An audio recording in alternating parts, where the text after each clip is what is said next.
அவன் நமக்கு மேக்கப் கூட பண்ண மாட்டான், இவன் பேக்கப் பண்றான். அவன் முடிவு பண்ணிட்டே, நானும் ஐயா ரஜினிகாந்தும் பேசுறது எனக்கு என் தலைவனுக்கு நடந்தது எங்க 2 பேருக்கும் தான் தெரியும்.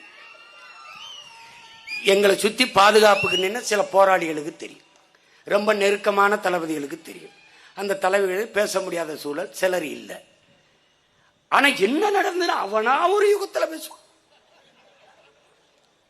இப்ப நானும் ஐயா ரஜினிகாந்த் 2.25 மணி நேரம் என்ன பேசணும் எங்க 2 பேருக்கும் தான் தெரியும். அதை சொல்ல வேண்டிய அவசியம் எனக்கும் இல்லை, அவருக்கும் இல்லை. ஏன்னா நாங்க 2 பேரும் பேசுனதுல சங்கி ஆயிட்டோம்னா, அவரை வச்சு தினம் வருஷத்துக்கு 2 படம் எடுத்து கோடி கோடியா சம்பாதிக்கிறேன். நீங்க யார்? உங்களுக்கு பேர் என்ன? உங்க வீட்டுல காது குத்தா, கல்யாணமா, புத்தகம் வெளியணுமா, பாட்டு வெளியணுமா, எல்லாத்துக்கும் அவரை கூப்பிட்டு கூட வச்சுக்கணும். ஒரு தடவை தாண்டா என் கூட நான் அவரும் நின்றுக்கணும், ஒரே ஒரு தடவை. ஐயோ ஐயோ ஐயோ, ஏன் தெரியுதா?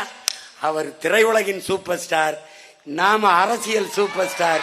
2 ஸ்டார் வாங்கிட்டான்.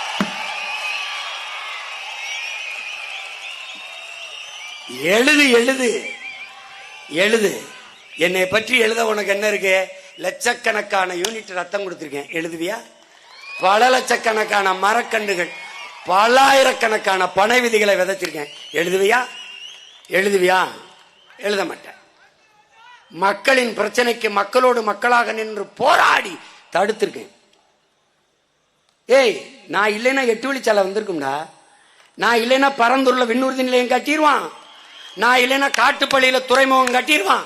ஆனால் சரியான ஆண் மக்களை நான் இருக்கிற வர, என் படை இருக்கிறவர் கட்டிடுறான். நீ பார்த்து கட்டிடுவான்.